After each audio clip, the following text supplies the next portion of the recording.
Episode 1 की starting में हम लोग एक लड़की को देखते हैं जिसका नाम होता है निशिनो और वो अब सोकर उठ चुकी है। जिसके बाद वो स्कूल जाने के लिए तैयार होने लगती है, लेकिन वहीं पर नहाते हुए वो काफी ज्यादा चिंता में लग रही होती है और किसी चीज के बारे में तो सोच रही होती है। जिसके बाद वो अपने स्कूल के लिए निकल जाती है। वहाँ पर वो गेट को खोलती है, जिसके बाद उसे ऐसा लगता है कि उसके गेट के बाहर काफी सारे रिपोर्टर उसका इंटरव्यू लेने आए हैं। इसको देखकर वो काफी ज्यादा हैरान हो जाती है, लेकिन तभी उसको रियलाइज होता है कि ये तो उसका वहम है और अब उसकी आंखों के सामने उसका ड्राइवर खड़ा होता है। उसका ड्राइवर निशिनो से पूछता है क्या हुआ, लेकिन वो कोई भी रिप्लाई नहीं करती है और कहती है कुछ भी नहीं है। जिसके बाद वो स्कूल में पहुंच जाती है, जहां पर वो काफी ज्यादा खुश लगती है और हमें पता लगता है कि निशिनो पूरे स्कूल में काफी ज्यादा पॉपुलर है। सभी स्टूडेंट निशिनो को गुड मॉर्निंग करते रहते हैं और निशिनो भी उन्हें रिप्लाई करती है गुड मॉर्निंग। वहीं पर स्कूल के अंदर पहुंचने के बाद निशिनो देखती है कि एक लड़का वहां पर खड़ा होता है, जिसको देखकर वो कहती है कि ये लड़का मुझे बिल्कुल भी पसंद नहीं है। उस लड़के का नाम होता है कागनो। उसके ग्रेड्स बिलो एवरेज है और साथ ही साथ उसके लुक भी ऑर्डिनरी है। जिसके बाद निशिनो कागनो को गुड मॉर्निंग करती है। वहीं कागनो निशिनो को गलत नाम पुकारकर निशिमुरा कहकर उसे गुड मॉर्निंग कहता है। वहीं पर निशिनो अपना गुस्सा कंट्रोल करके कागनो को बताती है कि मेरा नाम निशिमुरा नहीं है। तभी कागनो कहते हैं कि तुम एक एनपीसी हो और मुझे सिर्फ उन लोगों के नाम याद रहते हैं जो कि मेरी लाइफ में इंपॉर्टेंट कैरेक्टर हैं। माफ करना, आजकल मेरी नींद पूरी नहीं हो रही है, इसलिए शायद से मैं तुम्हारा नाम भूल गया हूँ। ये सुनकर निशिनो कहती है तो ये एक मिस्टेक थी। जिसके बाद वो मन में कहने लगती है कि तुम मेरी क्लास में मेरे ही साइड में 3 महीने से बैठे हुए हो और तुम्हें अब तक मेरा नाम याद नहीं हुआ है। वो कागनो को माफ करके कहती है कि कोई बात नहीं, गलती तो सभी से होती है। तो कागानो कहता है माफ करना, तुम्हारा नाम तो निशितानी है ना। ये सुनकर निशिनो परेशान हो जाती है और कागाने को अपना रियल नेम बताकर कहती है कि मैं हूँ निशिनो और मेरा पूरा नाम है अकाने निशिनो। उनकी कन्वर्सेशन खत्म होने के बाद कागानो क्लासरूम में जाने लगता है। वहीं पर निशिनो कागनो को नीचे से देखकर कह रही होती है कि कागनो का क्राइम ये नहीं है कि ये मेरा नाम गलत लेता है, इसका क्राइम ये है कि ये मेरी तरफ कभी भी देखता नहीं है। इसकी आंखें मेरी डायरेक्शन में तो आती है, लेकिन ऐसा लगता है कि ये कहीं और ही देख रहा है। और जब भी मैं इसके बारे में ये बात याद करती हूँ तो मुझ में इसके लिए हेट और भी ज्यादा बढ़ जाता है। जिसके बाद हम लोग क्लासरूम का सीन देखते हैं, जहाँ पर सभी स्टूडेंट निशिनो को घेर कर उससे ये बात कह रहे होते हैं कि तुम नेक्स्ट ड्रामा में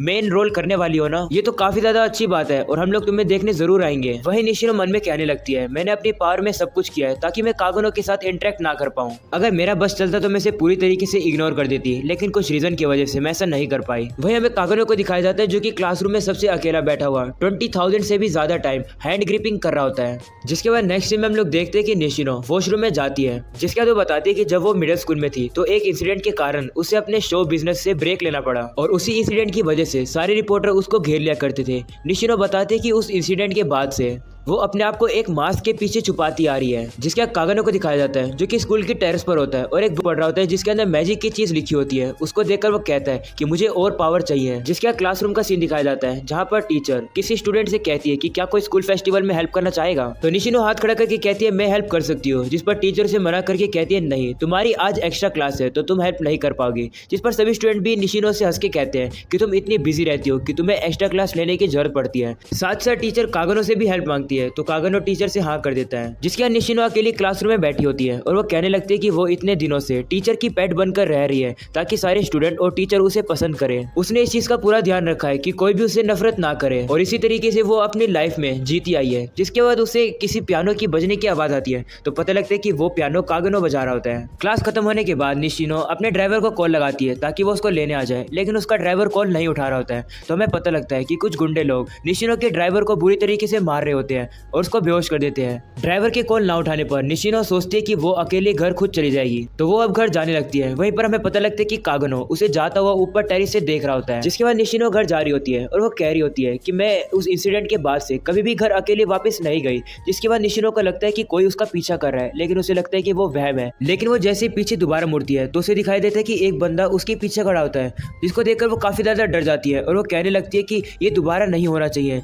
वो दौड़ने लगती है, तभी उसके सामने एक गाड़ी आ जाती है जिसमें से एक बंदा निकलकर निशिनो को पकड़ लेता है और उसे बेहोश करने लगता है। वहीं पर निशिनो की थोड़ी सी आंख खुली रहती है जहां पर से वो कागनो को देख पा रही होती है, लेकिन कागनो वहां से बिल्कुल भी हिल नहीं रहा होता है। जिसके बाद निशिनो बेहोश हो जाती है तो वो लोग अब निशिनो को किडनैप करके अपने साथ ले जाते हैं। जिसके बाद हमें देखते हैं कि काफी समय बाद निशिनो को होश आता है, जहां पर वो देखते हैं कि वो बंधी हुई है। वही गुंडा निशिनो से कहने लगता है कि तुम एक पॉपुलर फैमिली से आती हो और तुम्हें रात के टाइम में अकेले घूमना नहीं चाहिए था। तभी दूसरा गुंडा भी उससे कहने लगता है कि तुम ये क्या कह रहे हो, जैसे हम लोग को पैसे मिल जाएंगे हम इस लड़की को यहाँ से जाने देंगे, इतनी बकवास करने की जरूरत नहीं है। और इसी तरीके से उन दोनों के बीच में लड़ाई होती है। वहीं पर हमें कागनो को दिखाया जाता है जो कि गेट के बीच में से अपने फोन की मदद से देख रहा होता है कि अंदर क्या चल रहा है। जिसके बाद वो अपने बैग के पास आता है और वो अपने हाथ में से वेट नीचे गिरा देता है और वो अपने बैग को खोलता है जिसके अंदर एक मास्क पड़ा होता है। वहीं पर हमें अंदर का सीन दिखाया जाता है जहाँ पर किडनैपर निशिनो के साथ बुरी हरकतें करने की कोशिश कर रहा होता है। वो निशिनो से कहता है कि ये दूसरी बार है ना जब तुम किडनैप हुई हो। पहली बार जब तुम किडनैप हुई थी मिडिल स्कूल में, जब तुम्हें एक स्टोकर ने तुम्हें किडनैप करके तुम्हारे साथ बुरी हरकतें करने की कोशिश करी थी। वो किडनैपर निशिनो के कपड़े निकाल कर कहने लगता है कि मैं तुम्हें उससे ज्यादा अच्छी मेमोरीज देने वाला हूँ। तभी उन्हें ऊपर से कहीं से आवाज आने लगती है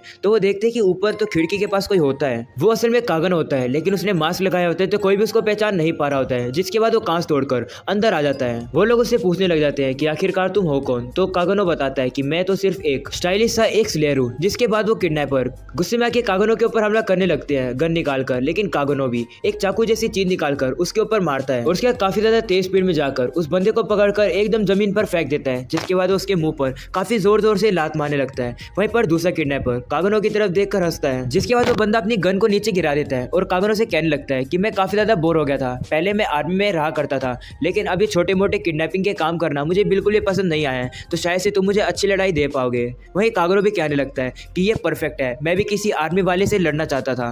जिसके बाद उन दोनों के बीच की लड़ाई शुरू हो जाती है। वहीं पर आर्मी वाला किडनैपर कागनो के ऊपर थोड़ा सा भारी पड़ रहा होता है और कागनो का थोड़ा खून निकाल देता है। वहीं पर कागनो अचानक से खड़ा होता है और उसके हाथ में एक क्रोबार आ जाता है। वहीं पर वो मिलिट्री वाला बंदा कहने लगता है कि तुम इस क्रोबार से मेरे को नहीं हरा पाओगे। मैं मानता हूँ कि तुम एक अच्छे फाइटर हो लेकिन तुम मुझे अभी नहीं हरा पाओगे। अगर तुम्हें मुझे हराना है तो तुम्हें मेरे सीधा हेड पर एम करना होगा, लेकिन मैं तुम्हें अटैक करने नहीं दूंगा। तभी अचानक से कागनो काफी ज्यादा सीरियस हो जाता है और काफी ज्यादा तेज स्पीड में उस बंदे के ऊपर अटैक करता है और उसके हाथ को पूरी तरीके से कुचल देता है क्रोबार से। कागनो से बताने लगता है कि वो क्रोबार के असली पोटेंशियल पर पहुंच चुका है और अगर बात करी जाए कैसे, तो उसने रात के टाइम में मोटरसाइकिल गैंग को हराया है और इसी चीज से उसकी काफी प्रैक्टिस हो गई है। ये सुनकर वो बंदा डर जाता है और कागनो से कहने लगता है कि तो तुम वही बर्सर्कर हो जिसके बारे में लोग बात करते आ रहे हैं। तभी वो बंदा जाकर गन उठाने लगता है लेकिन कागनो से पहले पहुंचकर उसके पैर पर काफी ज्यादा जोर से हमला करता है। जिसके बाद वो बंदा खड़ा ही नहीं रह पा रहा होता है। ये कागनो इसी मौके का फायदा उठाकर उसको काफी ज्यादा सर पर वार करने लगता है कि निशिनो भी इस लड़ाई को नहीं देख पा रही होती है और उस पूरी रात उस बंदे की चीख सुनाई देती है। जिसके बाद कागनो उन बंदों की पूरी बुरी तरीके से हालत करता है। जिसके बाद कागनो निशिनो के पास जाने लगता है तो निशिनो काफी ज्यादा डर जाती है, लेकिन वो निशिनो की मुंह की पट्टी खोल देता है और उसे कहता है कि रात के टाइम में सेफली घर जाया करो। जिसके बाद वो वहां से गायब हो जाता है और टेरिस पे आ जाता है। तब कागनो कहने लगता है कि अगर मैं एक सोल्जर के साथ इस तरीके से लड़ पाया हूँ तो मैं कभी भी एमिनेंस इन द शैडो नहीं बन पाऊंगा। नेक्स्ट सीन में हम लोग देखते हैं कि वहाँ पर पुलिस और निशिनो के पेरेंट्स पहुंच जाते हैं। निशिनो बताती है कि उसके डैड ने अपनी पावर का यूज किया ताकि किसी भी पब्लिक को इस इंसिडेंट के बारे में ना पता चले और एंड में जिसने उसकी जान बचाई उस लेयर की वो आइडेंटिटी भी नहीं जान पाए। जिसके बाद नेक्स्ट सुबह का हम लोग सीन देखते हैं जहाँ पर निशिनो स्कूल में आती है, सभी लोगों को गुड मॉर्निंग करती है और इस बार जब वो कागनो से मिलती है तो कागनो उसका इस बार सही नाम लेकर उसे गुड मॉर्निंग करता है। जिसको सुनकर निशिनो काफी ज्यादा हैरान हो जाती है और कहती है कि इसने तो मेरा नाम सही से लिया है। जिसके बाद वो कहती है कि मुझे ऐसा लग रहा है कि ये अब इस बार मेरी आंखों में डायरेक्टली देख रहा है। मुझे अब रियलाइज हो रहा है कि कागनो मेरी तरह ही है, वो अपनी जिंदगी को एक मास्क के पीछे ही छुपा कर जीता है और ये थॉट मेरे दिमाग में कभी भी पहले नहीं आया और मैं इस बारे में अब कभी नहीं जान पाऊंगी। क्योंकि नेक्स्ट सीन में हम लोग देखते हैं कि निशिनो की एक टीवी पर न्यूज चल रही होती है कि कागनो नाम का एक हाई स्कूल बच्चा एक ट्रक से टकराकर मर चुका है और पुलिस को इन्वेस्टिगेशन करने पर पता लगा कि इस एक्सीडेंट में ड्राइवर की गलती थी जिसकी वजह से कागनो मारा गया। जिसके बाद कागनो का फ्लैशबैक दिखाया जाता है जहाँ पर वो बताता है कि जब सभी लोग छोटे होते हैं तो उनका एक ड्रीम होता है कि उन्हें एक हीरो बनना है। उसी तरीके से कागनो को भी एक हीरो बनना था, लेकिन जैसे जैसे लोग बड़े होते गए उनके अंदर का ये ड्रीम, हीरो बनने वाला ड्रीम खत्म होता गया। लेकिन मैं उन लोगों से अलग था, मेरे अंदर अलग ही पैशन था हीरो बनने का। मैंने हर स्किल को मास्टर किया ताकि मैं स्ट्रॉन्ग बनता जाऊं। वो मास्क के पीछे सब कुछ छुपा के रखता था। वो स्कूल में दिखाता था कि वो एक ऑर्डिनरी स्टूडेंट है जिसके ग्रेड बिल्कुल नॉर्मल है और वो बिल्कुल हार्मलेस है उनके लिए, लेकिन मास्क के पीछे वो ट्रेनिंग करता था ताकि वो और भी ज्यादा स्ट्रॉन्ग बनता रहे। लोग हमेशा अपने हीरो बनने के ड्रीम को छोड़ देते हैं जिससे मुझे काफी बुरा लगता है, लेकिन फिर भी मैंने अपने ड्रीम को नहीं छोड़ा, मैंने मेहनत करती रही। लेकिन लगता है अब टाइम आ गया रियलिटी को फेस करने का। मैं इस वर्ल्ड में सारी मार्शल आर्ट और सारी चीजों को अगर सीख भी जाऊं तो मैं वैसी ओवरवेलमिंग पावर नहीं पाऊंगा जैसे कि हम लोगों ने स्टोरीज में सुनी है। ज्यादा से ज्यादा मैं कुछ गुंडों से लड़ सकता हूँ, लेकिन तब क्या होगा जब मुझे पूरी तरीके से सोल्जर घेर लेंगे अपनी गन लेकर, तो उस टाइम पर मैं क्या करूंगा। हाँ, ऐसा हो सकता है कि अगर मैं इस वर्ल्ड में सबसे ज्यादा स्ट्रॉन्गेस्ट मार्शल आर्टिस्ट बन गया तो मैं शायद से इनको हरा पाऊंगा। लेकिन मेरा तब क्या होगा जब आसमान से न्यूक्लियर मिसाइल मेरे ऊपर गिर जाएगी। मेरी सारी मसल, मैंने जितने भी स्किल पाई आई है वो सब कुछ इवापोरेट हो जाएगी और इसी को हम लोग ह्यूमन बॉडी कहते हैं। मुझे एक ऐसा बीइंग बनना है जिसकी कोई भी लिमिट ना हो, जिसकी बॉडी न्यूक्लियर बॉम्ब से इवापोरेट ना हो पाए। जिसके बाद हम लोग देखते हैं कि कहानी में आ जाता है ट्विस्ट। ये बंदा हो जाता है अब रिइनकार्नेटेड दूसरे वर्ल्ड के अंदर, जहाँ पर हमें दिखाया जाता है कि उसके पीछे काफी सारी लड़कियां खड़ी होती है। वो उससे कहती है कि हमने उसको पूरी तरीके से सराउंडेड कर लिया है, उसके पास भागने के लिए कोई भी जगह नहीं रह रही है। वहीं दूसरे कहते हैं कि जैसा आपने प्रिडिक्ट किया था वैसा ही हुआ है, आपके प्लान के अकॉर्डिंग ही सारी चीजें हुई है। तो दूसरे कहते हैं कि हमने इतने सालों में इतना बड़ा हंट कभी नहीं किया है, हम लोग इस चीज के लिए वेट नहीं कर सकते हैं। और बाकी कहते हैं हम लोग आपके ऑर्डर का वेट कर रहे हैं। तभी हम लोग देखते हैं कि और भी ज्यादा यही लोग पूरे टाउन की तरफ फैले हुए हैं, जहाँ पर कागनो कहते हैं ये काफी अच्छा है, मुझे नहीं पता क्या अच्छा है लेकिन ये काफी अच्छा है, मुझे न्यू वर्ल्ड के अंदर न्यू लाइफ ब्लेसिंग के तौर पर मिली है और मैं जैसा दूसरे वर्ल्ड में चाहता था मुझे इस वर्ल्ड में मिल गया है। जो मुझे पावर चाहिए थी मैजिक की वो मुझे यहाँ मिल चुकी है। जिसके बाद कागनो सभी लोगों को ऑर्डर देता है चलने के लिए और बाकी सभी लोग भी जाने लगते हैं। वहीं कागनो सबसे ऊपर होता है और वो कहने लगता है, वो कहता है कि इस बार मैं करके दिखाऊंगा, मैं कुछ भी करके दिखाऊंगा, मैं कुछ भी त्यागूंगा और मुझे वहां पर पहुंचना है। मुझे इस वर्ल्ड में हीरो नहीं बनना है, ना ही मुझे इस वर्ल्ड का लास्ट बॉस बनना है, मुझे एक ऐसा पर्सन बनना है जो कि स्टोरी को शैडो में से कंट्रोल करे। मैं लोगों को ग्रेटनेस दिखाऊंगा, मैं बनूंगा एमिनेंस इन द शैडो। और यहीं पर हो जाता है एपिसोड खत्म। तो गाइस अगर आप लोग को पसंद है तो जोर से लाइक करके जाना। मैं मिलूंगा आप लोगों से इसके नेक्स्ट वीडियो के अंदर। The eminence in Shadow episode 2 की स्टार्टिंग में हम लोग कागनो को देखते हैं जो कि कहते हैं मुझे याद नहीं कि ये सब शुरू कैसे हुआ, लेकिन मुझे शुरुआत से ही एमिनेंस इन शैडो बनना था। तभी एक लड़की जिसका नाम एल्फा होती है वो कागनो से कहने लगती है कि जैसा तुमने कहा था लगता है वो सच हो गया है। मैंने एंशिएंट टेक्स्ट के अंदर थोड़ा पढ़ा और उसमें मुझे कल्ट ऑफ डियाब्लो के बारे में कुछ बात पता चली। कहती है जितना हम लोग उनके बारे में पढ़ते हैं वो उतने ही ज्यादा पावरफुल लगते हैं, लेकिन कोई बात नहीं, मैं उनको संभालूंगी। ये सुनकर कागनो कहते हैं नहीं, हम लोग शैडोज में घूमते हैं और शैडोज में ही हंट करते हैं। ऐसा बोलकर कागनो मन में सोचने लगता है हाँ यही मैं चाहता था और इस तरीके से मैं एक एमिनेंस इन शैडो बन चुका हूँ। अगले सीन में वही टीवी की न्यूज दिखाई जाती है जहाँ पर कागनो अपनी पिछली लाइफ में मर जाता है और अब इस बार वो एक रिइनकार्नेटेड होकर एक बच्चा बन चुका है। कागनो की न्यू डेट कहने लगती है ये कितनी अजीब बात है, ये बच्चा रो ही नहीं रहा। तो अब कागनो को समझ आ जाता है कि उसे क्या करना है, इसलिए वो काफी ज्यादा अजीब तरीके से रोने लगता है और बाकी सभी लोग भी पैनिक होने लगते हैं। वहीं कागनो सोचने लगता है आखिरकार हो क्या रहा है। तो उसे रियलाइज होता है कि हाँ उसका अब रिइनकार्नेशन हो चुका है। तभी हमें कागनो की न्यू बहन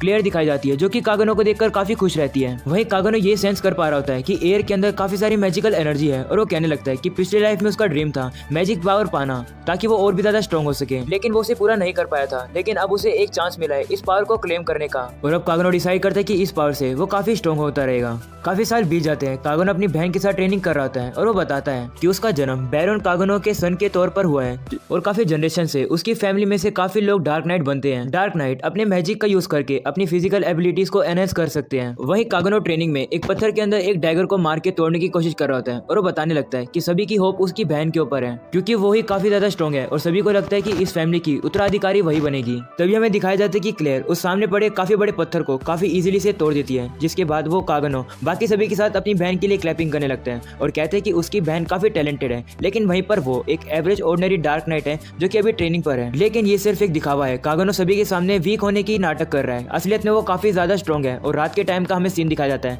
जहाँ पर कागनो काफी सारे लोगों को मार रहा होता है, काफी ज्यादा हंस भी रहा होता है और वो उन बैंडिट को मारने पर काफी ज्यादा एंजॉय भी कर रहा होता है। जिसके कागनो से कहता है कि आखिरकार मनी कहाँ पर है, लेकिन वो बैंडिट उसका जवाब नहीं देते हैं, जिसके से कागनो को गुस्सा आ जाता है और वो अपनी स्लाइम की बनी सोर से उन सभी बैंडिट्स को मार देता है। तभी अचानक से एक बंदा कागनो के ऊपर पीछे से हमला कर देता है और कागनो को भी थोड़ी चोट लग जाती है, लेकिन उसका स्लाइम का बना हुआ सूट उसे वापस से हील कर देता है और कागनो उस बंदे को काफी बुरी तरीके से मार देता है। उसके कागनो को उन बैंडिट का लूट मिल जाता है, जिसको देखकर वो काफी खुश हो जाता है। तभी अचानक से कागनो को किसी की आवाज आती है तो वो पीछे देखता है कि क्या ये कोई केज है, क्या इसके अंदर कोई स्लेव है। तो उसे पता लगता है कि उस केज के अंदर एक अजीब सा ही क्रिएचर होता है। वो उसे देखकर कहते हैं कि तुम अब से सड़ना शुरू हो चुके हो, लेकिन तुम फिर भी जिंदा हो, तो क्या इसका मतलब है कि तुम पोजेस हो। जिसके बाद कागनो उसके ऊपर हाथ लगाता है और उसे पता चल जाता है कि आखिरकार प्रॉब्लम क्या है। वो कहते हैं कि इस वेवलेंथ को उसने पहले फील किया हुआ है, ये तो सिर्फ एक मैजिकल ओवरलोड है। उसके बाद कागनो स्माइल करता है और कहता है कि मैं इसका यूज कर सकता हूँ, ये मेरी बॉडी तो नहीं है, तो मैं अपने आप को बिना चोट पहुंचाए इसके ऊपर एक्सपेरिमेंट कर सकता हूँ। जिसके कागनो उसे अपने घर ले आता है और उसके ऊपर अलग अलग एक्सपेरिमेंट करना शुरू करता है, लेकिन काफी सारे एक्सपेरिमेंट उसके फेल हो जाते हैं। लेकिन फाइनली एक महीने बाद वो उस क्रिएचर के ऊपर से उस मैजिकल ओवरलोड को हटा पाता है, जिसकी वजह से वो क्रिएचर एक लड़की में ट्रांसफॉर्म होने लगता है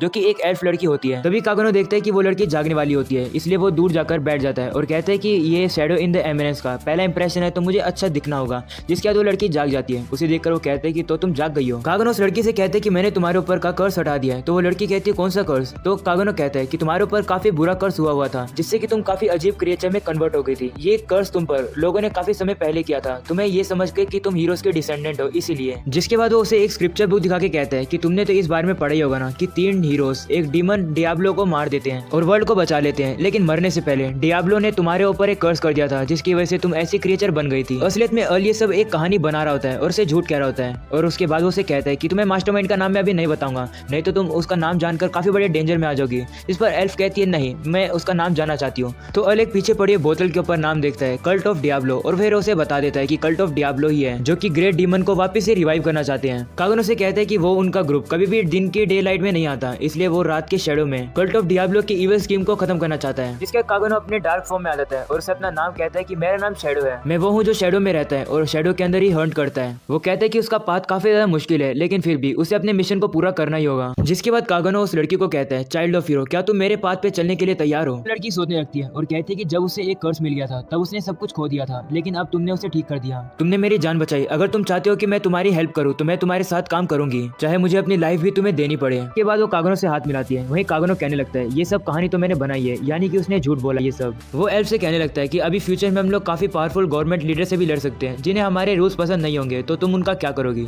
जिस पर एल्फ कहती है चाहे हमारे बीच में जो भी आए मैं उन्हें मर्सी नहीं दिखाऊंगी। ये सुनकर कागनो बोलता है ये हुई ना बात। जिसके बाद वो लड़की खड़ी होती है और वो कहने लगते हैं कि हमें बाकी हीरो के डिसेंडेंट को भी ढूंढना होगा और उन्हें अपने अंडर में लेना होगा, जिससे कि हम लोग अपनी ऑर्गेनाइजेशन को और भी ज्यादा एक्सपेंड कर पाएंगे और हमारी ऑर्गेनाइजेशन और भी स्ट्रॉन्ग हो जाएगी। तो कागनो भी उसकी बात को मान जाता है और कहता है ठीक है, हमारी ऑर्गेनाइजेशन का नाम होने वाला है शैडो गार्डन और तुम्हारा नाम अब से अल्फा है। अगले सीन में 3 साल का टाइम स्किप हो गया है जहाँ पर कागनो अपनी बहन क्लियर के साथ ट्रेनिंग कर रहा होता है। क्लियर कागनो के ऊपर काफी भारी पड़ रही होती है, लेकिन सच्चाई तो ये है कि कागनो अगर चाहे तो वो अपनी बहन को कभी भी इजीली मार सकता है, लेकिन वैसा नहीं करता है और क्लियर के अटैक खाता रहता है और जाके रिवर के अंदर गिर जाता है। ये देखकर क्लियर उसे कहती है कि ये लड़का कभी कोई भी प्रोग्रेस करता नहीं है। तभी वहाँ पर उनकी मेड आ जाती है जो कि उनको बुलाने के लिए आ जाती है क्योंकि उनके गेस्ट आ चुके हैं क्लियर के फेयरवेल पार्टी के लिए। जिसके क्लियर कागनो को कहती है कि मैं तुम्हारे साथ प्रैक्टिस थोड़े दिन के लिए नहीं कर पाऊंगी, तो तुम खुद से अपने ट्रेनिंग को जारी रखना। तो कागनो भी मान जाता है, जिसके बाद पानी से बाहर आने लगता है और कहता है कि बैकग्राउंड कैरेक्टर यानी साइड कैरेक्टर बनना इतना भी इजी नहीं है, क्योंकि वो इतना ज्यादा स्ट्रॉन्ग है कि वो कुछ भी कर सकता है, लेकिन वो डिसाइड करता है कि वो अभी भी बैकग्राउंड कैरेक्टर बन के रहेगा जब तक परफेक्ट टाइम नहीं आ जाता। जिसका कागनो बताता है कि जब एक डार्क नाइट 15 साल का हो जाता है तो वो मिडगार एकेडमी के अंदर जा सकता है ताकि उन्हें और भी ज्यादा नॉलेज और वो स्ट्रॉन्ग हो सके। वो कहता है कि उसकी आज सिस्टर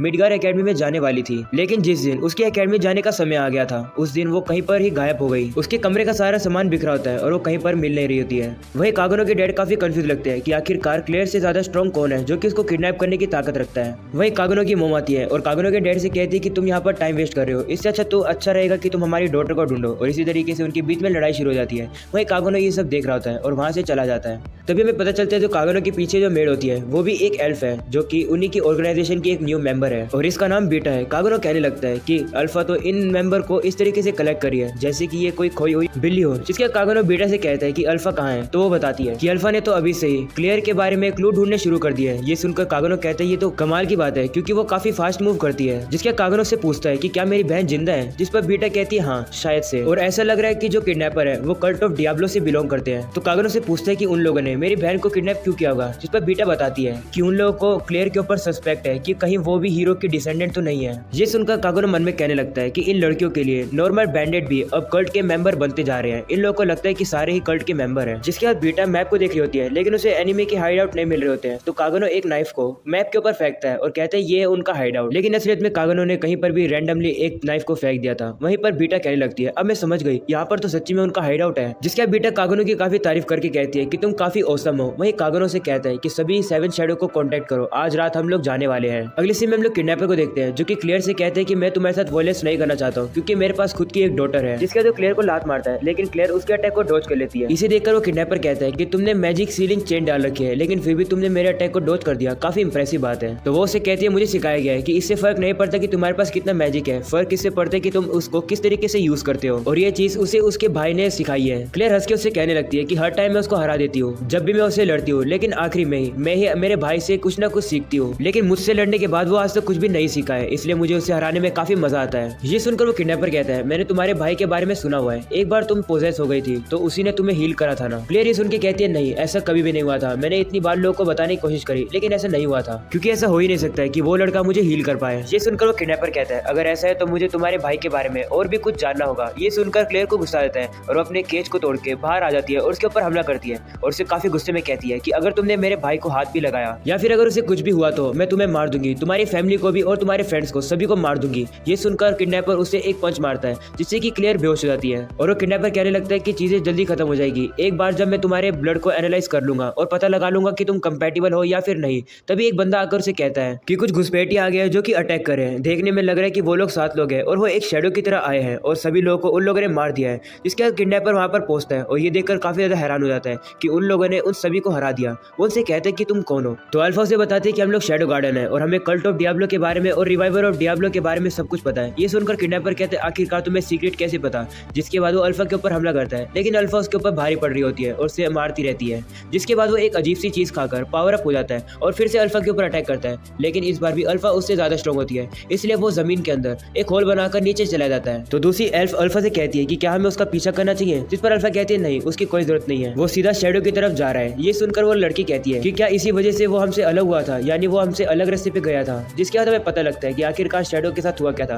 वो असलियत में रास्ता ही भूल गया था। जिसके बाद वो नीचे आराम से घूम रहा होता है, तभी किडनैपर उसके पास आ जाता है। जिसके बाद शैडो के ऊपर हमला करता है लेकिन शैडो अपनी तलवार की टिप से ही उसकी तलवार की टिप को रोक लेता है और उसे कहते हैं कि तुम्हारे पास अल्फा से ज्यादा मैजिक पावर है, लेकिन बुरी बात यह है कि तुम्हें उसका अच्छे से यूज नहीं करना आता है। ऐसा बोलकर शैडो उस किडनैपर को गुस्सा दिलाता है तो वो उसके ऊपर हमला करता है लेकिन शैडो उसके अटैक को काफी इजीली डॉज करता है और कहते हैं कि मुझे तुम्हें 3 स्टेप बताने दो जिससे तुम मैजिक को यूज करने में मास्टर हो जाओ। शैडो सबसे पहला स्टेप उसे बताता है कि सबसे कम अमाउंट का मैजिक एनर्जी को अपने पैरों के अंदर कॉन्सेंट्रेट करो ताकि तुम्हें एक स्पीड का बर्स्ट मिल सके। ऐसा बोलकर शैडो अपने ही फर्स्ट स्टेप का यूज करता है और काफी तेज स्पीड में उसके पीछे आ जाता है और उसके बाद स्टेप 2 बताता है कि जब तुम अपने दुश्मन के साथ एक प्रॉपर डिस्टेंस पर आ जाओगे तो ना तो किसी भी मैजिक या फिर किसी भी स्पीड की जरूरत होगी। और लेसन 3 में वो बोलता है कि मैं सिर्फ अभी शुरू हुआ हूँ। उसके बाद वो उसके ऊपर हमला करता है और उसके बाद वो किडनैपर कहने लगता है कि क्या मैंने कभी भी इतनी ओवरवेलमिंग बैटल कभी पहले करी है। शायद से मैंने ऐसी बैटल करी है जब मैंने अपने टीचर से पहली बार लड़ाई करी थी। जिसके वो किडनैपर शैडो से कहने लगता है मुझे नहीं फर्क पड़ता कि तुम भले कितने स्ट्रॉन्ग हो, इस वर्ल्ड के डार्कनेस के बारे में तुम्हें नहीं पता कि ये कितना डीपर है,